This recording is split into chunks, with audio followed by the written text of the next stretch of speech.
चण्डं प्रतिचण्डं करर्दुतदण्डं कृपरितुखण्डं सौख्यकरं लोकं सुखयन्तं विलसितवन्तं प्रकटतिदन्तं नृत्यकरं डमरुध्वनिशङ्खं तरलतवंसं मधुरहसन्तं लोकभरं भज भज भूतेशं प्रकटमहेशं भैरववेशं कष्टहरं चर्चितसिन्दूरं रणभुविदूरं दुष्टविदूरं श्रीनिखिरं किङ्किणगणवारं त्रिभुवनपावं हर्परसावं पुण्यभरं करुणामयवेशं सकलसुरेशं मुक्तशुकेशं पापहरं भज भज भूतेशं प्रकटमहेशं भैरववेशं कष्टहरम्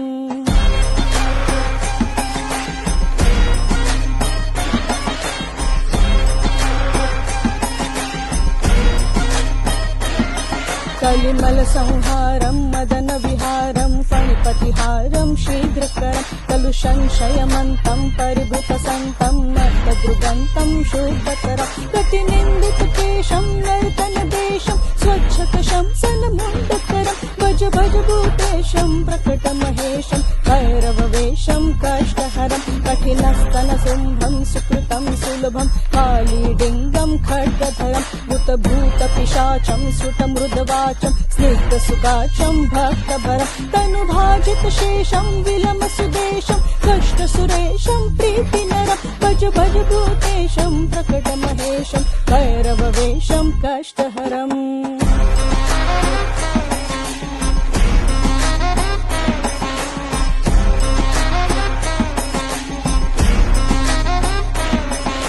ललिताननचन्द्रं सुमनवितन्द्रं बोधिममन्त्रं श्रेष्ठवरं सुखिताखिललोकं परिगतशोकं शुद्धविलोकं पुष्टिकरं वरदामयहारं तरलतितारं क्षुद्रविदारं तुष्टिकरं भज भज भूतेशं प्रकटमहेशं भैरववेशं कष्टहरं सकलायुधभारं विजनविहारं शुश्रविशारं भृष्टमलं शरणागतपालं मृगमदभालं सञ्चितकालं स्वेष्टबलं पदनूपुरसिञ्जं त्रिनयजकण्डं कुणिरजरञ्जं कुष्ठहरं भज भज भूतेशं प्रकटमहेशं भैरववेशं कष्टहरम्